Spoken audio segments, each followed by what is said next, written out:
Hi everyone, we're going to keep talking about variables in this lesson. We're going to talk about strings, we're going to talk about our primitive data types like variables and numbers and strings and booleans acting like objects, and we're going to look at some functions we can run on our numbers and strings in order to manipulate the data. I've left out a bunch of the HTML tags, the doc type and things like that, just in case we need the space, but obviously you should have the correct document structure here, but we'll just leave it out for now because we're not actually building a website right now. We're just trying to do some things with JavaScript. So I'm gonna post some variables in here. So let's just take a look at them. This \n is called the new line character. We have another one here. We have a break tag here, just a regular HTML break, and some other stuff here.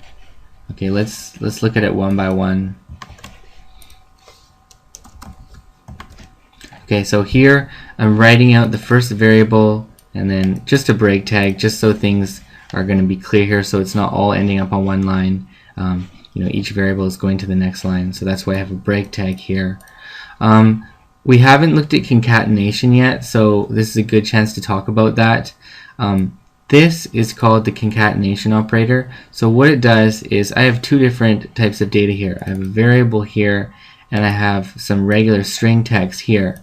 But what I want it to output this variable, and then I want it to put this string text after. That's gonna enable us to, for the next code we put, it's gonna go to the next line and the next line, so it's not all on one line. So we can just see, well, let's see what happens here.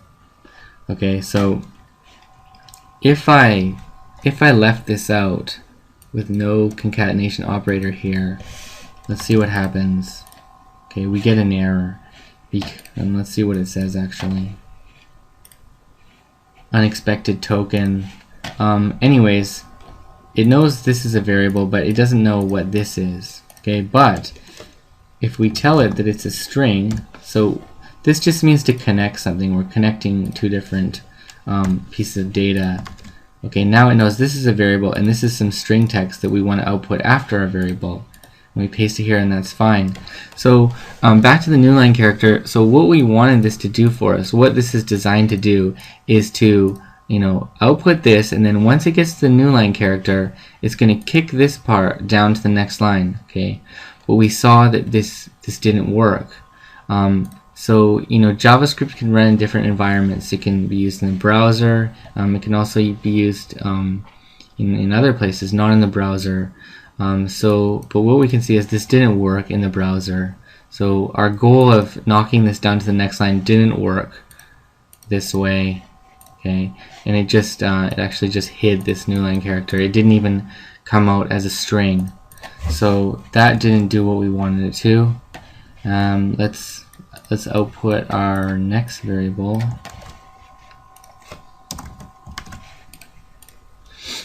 So here, what I did was, I used the concatenator again here, and actually it wasn't even necessary in this context, but what we can see is same thing happened. This didn't go to the next line, and also this was hidden again. We can't even see it here. We can actually just remove this here. We can try like this to see if that will knock this part down to the next line, and there's no difference. Okay, so that didn't work either. All right, let's output our third variable. Okay, so now we got what we wanted, and we got that from the break tag. So in a browser, if you want to push one piece of text to the next line, we should use the break tag, and you can write it like this, or you can also write it like this with a space in the middle, but this will work just fine. Okay, so just remember, making a new line in a browser, use the break tag. Okay, let's do one more. So in this last one, what are we trying to do here? Well, what I want to output here is I want to output one backslash. Okay, so why did I need to put two backslashes here? Okay, so here I got the desired output. I got 1 backslash, and the reason I needed to put 2 backslashes here is because the first backslash is escaping the second backslash. Okay, if I left that one out, this won't work because this is denoting the beginning of the string, and we're coming down here, and this one is, remember we talked about escaping single quotation marks before.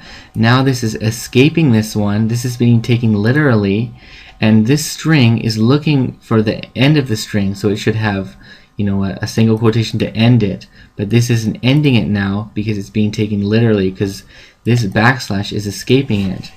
And if we try to run this, we get an error. Okay, let's see what it says.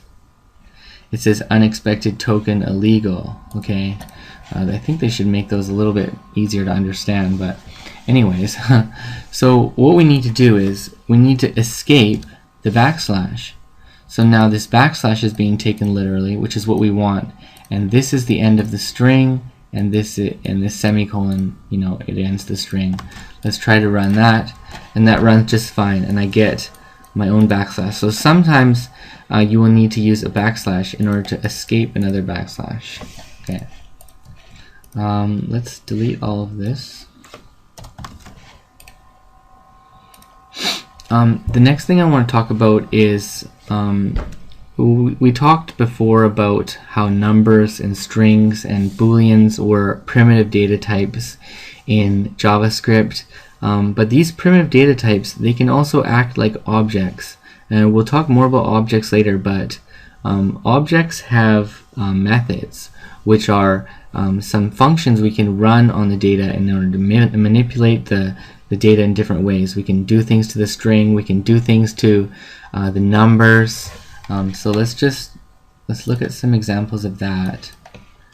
So we have a regular string here, and what I want to do is I don't just want to output this string. I want it to tell me its length. So I want to know how many characters are in this string. So in order to do that, I'm going to write out the string, and then I'm going to use this dot operator here in order to access a property of this string. Okay, so objects have methods and properties. Okay, so property is just, you know, like some information about the string. So here the information we're getting is the length, which is how many characters are in here, and let's see what happens. Okay, 16. So we know that this string has 16 characters in it. So actually, strings in JavaScript they're still primitive data types, but they act like objects because we can, you know, run, you know, we can run methods on them, we can access their properties, and that's because in the background in JavaScript, what it's doing is it's creating a wrapper class for our string. So the wrapper class, it contains the primitive data in it, but it also contains a whole bunch of other information about it. It contains properties and methods for the string that we can access to find out information like this, like how many characters are in it. Let's do some more things to our string.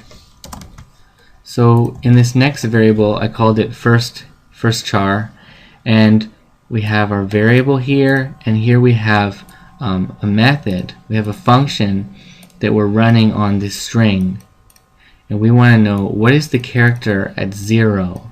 Okay, so strings, when we're counting the characters, they start at 0. So this is character 0, this is character 1, this is character 2, and so on until the end of the string. So when we're counting, it doesn't start at 1, it starts at 0. So what is the first character? That's what we want to know here. Let's just paste some text in here. Okay, so now we're going to write out our first char variable t, okay, that is the first one. If we put 1 in here, we're not going to get the first character, we're going to get the second character. So this is the same thing with arrays in JavaScript. They start at 0, not let's just change this back. not 1. And let's do one more. Let's find out the last character. This one's a little bit more complicated. So here in this variable last char, we're going string, and we're checking the character at the string's length minus 1. Okay, so like in this example, we saw length already. The length of this string is we'll just write right here. It's 16. Okay, but remember when we were checking the characters, 0 is the first one. So this is 0, and the last character is 15, right? If we're counting off 16 times, and we start from the first one, we start 0. When we get to here, this is the 15th character. Okay, so that's why we have to do this minus 1 here. We can try it without this minus 1. So string.length. So we're checking the character at the 16th position. We can see how that works out for us. And we got nothing. Okay, did we get an error? No, we didn't. Okay, but basically it didn't work because there is none. This str.length, this is evaluating to 16. Okay, but because we count from 0, the characters only go from 0, 1, 2, all the way to 15. There is nothing at 16. Okay, but if we go str.length minus 1, we get the G, okay, which is the last character. So str.length minus 1. Okay. Let's take this out. Numbers are similar, so remember numbers are primitive data type, but they also have their wrapper classes made by JavaScript. Where they have properties and they have functions. We can run on them. We have a simple variable here. This is a float variable. I could have called this anything. Doesn't matter. 123.45. Okay, so it's a decimal value or float. And let's try to do some things to this variable. So here we're writing out the float, but we're doing something to it. We're using this toFixed method on the float, and this is taking one argument, which is we're giving it 0. And let's see what that does. Okay, so we just got 123. So what happened here was this is basically saying how many digits do you want after this point right here. Okay, what do you want to round it off to? So this shows we don't want any decimals, so that means there needs to be some rounding that occurs here. Okay, so it's looking at this 123.4. Does that round off to 124 or 123? It rounds off to 123. That's why we got this output here. If we change this to a 5 though, now it's 124. So it's performing this rounding for us just to find which one it's closer to. Put that back to 4. So we can change this. We could change it to 3. So we want 3 decimals after the point here. Okay, so that's what we're getting. We're getting 3, and now it's still performing the rounding again. Here it's looking at 0.456. It knows we want this. Okay, should this be a 6 or a 7? Well, it goes to the next character, 7. So it's rounding up to 123.457. Okay, that's all I want to talk about this lesson, and see you in the next one.